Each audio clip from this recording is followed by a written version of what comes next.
18 months ago, I spoke at the Davos Forum, and I emphasized once again that the unipolar world order era was over.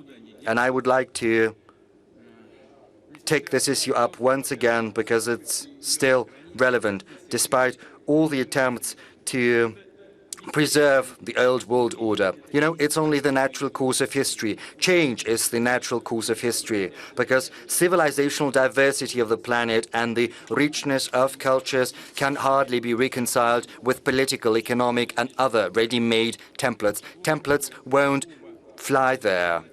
The US declared a victory in the Cold War and later came to think of themselves as God's own messengers on planet Earth who have no duties, only interests. And the latter are declared as sacrosanct.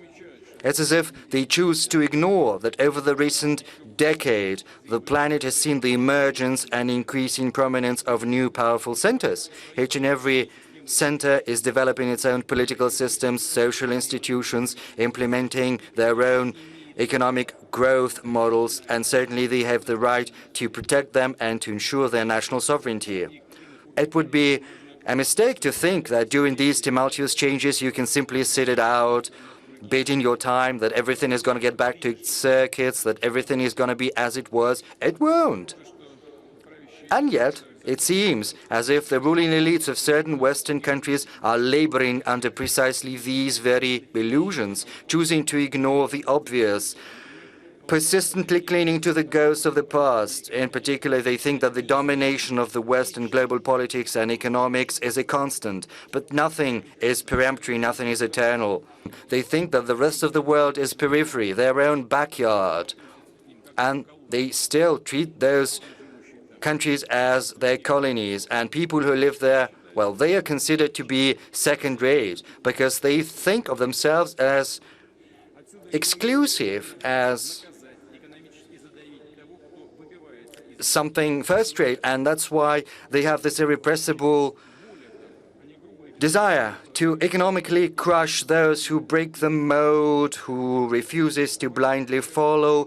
They rudely and brazenly obtrude their ethics, cultural and historical views, sometimes call into question the sovereignty and integrity of countries and threaten their own existence. Suffice it to remember what happened to Yugoslavia, Syria, Iraq. And if they fail to keep these rebels, so to speak, in check, they try to isolate them, and a council, they use everything, sport, the Olympic movement, bans on culture and art masterpieces due to the sole reason that their authors have their own origins. And this is the nature of the current bout of Russophobia in the West, as well as the reckless sanctions against Russia.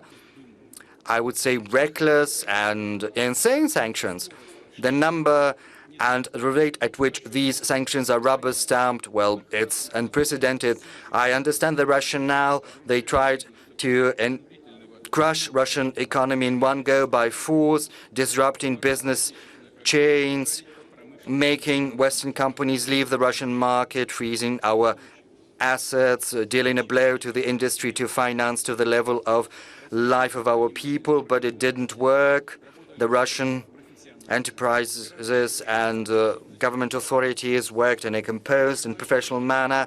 The citizens stand united and they assume responsibility. We're normalizing the economic situation. We stabilized the financial markets, the banking system, the trade system, and we injected liquidity and working capital into the economy to ensure the sustainability of enterprises and companies, employment and jobs. The gloomy predictions with regard to the prospect of the Russian economy that we heard in the beginning of spring didn't realize, but I understand where this propaganda campaign comes from, where these mantras about the dollar at 200 rubles and the inevitable and rapid collapse of our economy. This is a tool of information warfare, a factor of psychological influence on our society and on our business circles. Incidentally, some of our experts fell victim to this external pressure, and their calculation and estimates, they assumed that our GDP would inevitably plummet and ruble would depreciate critically,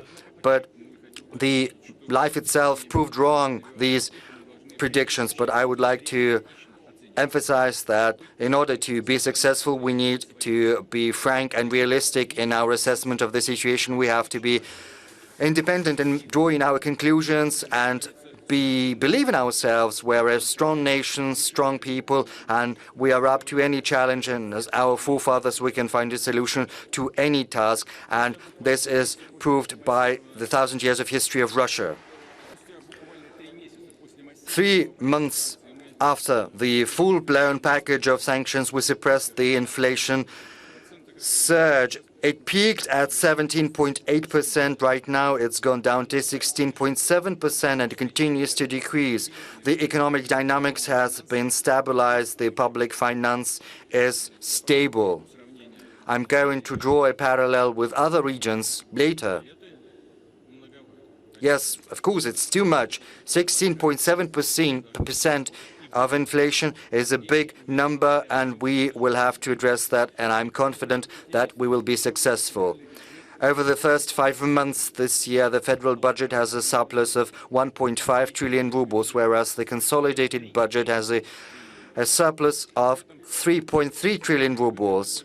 Incidentally, in May alone, the surplus of the federal budget stood at 500 billion rubles, which is 4 times what we saw last year in May. Right now, we need to boost production, boost the supply in the domestic market, and based on the growth of supply, we have to rebuild and demand and banking lending. I said that we've taken measures to top up the working capital of capitals. Almost in all areas, business has the right to get deferrals and insurance payments over the second quarter this year. Manufacturing capacities have greater opportunities. They can resort to this deferral in the third quarter too. After a drastic surge in spring, interest rates in the Russian economy are steadily going down. The central bank has brought down the key rate, and that is why I believe that we can once again bring down the concessional mortgage rate down to 7% this time. Distinguished colleagues, as I mentioned previously, the economic blitzkrieg from Russia was doomed from the very outset. Incidentally, as is well known, and as we know from practice of recent years, sanctions are a double-edged sword. They can deal comparable, if not greater, damage to the authors and developers of these ideas. And I'm not just talking about short-term fallout. We know from leaders of European countries, from informal talks, they are discreetly discussing alarming prospects. They believe that sanctions can be applied not just from Russia, but from any country that falls out of favor. Sooner or later, they can be used against the very members of the EU and European companies. So far, it has not come to this, but the European economies have already dealt a serious blow to their own economies, and they did it themselves. We see an aggravation of social and economic issues in Europe and in the US. We see increases in the prices of goods, food, electricity, as well as car fuel. The standards of living of Europeans are going down. Their enterprises are losing competitiveness. Experts estimate that the direct estimatable losses of the EU from the sanctions fever over this year can be superior to $500 billion. This is the price of these decisions, divorced from reality and taken in contravention of common sense. Right now, the most important task for us is to boost the supplies of food to the global market, satisfying the needs of countries that are needed most direly. Russia is satisfying its own domestic needs, but it is still capable of significantly increasing the exports of food and fertilizers. Next season, our grain exports can rise to 50 million tons.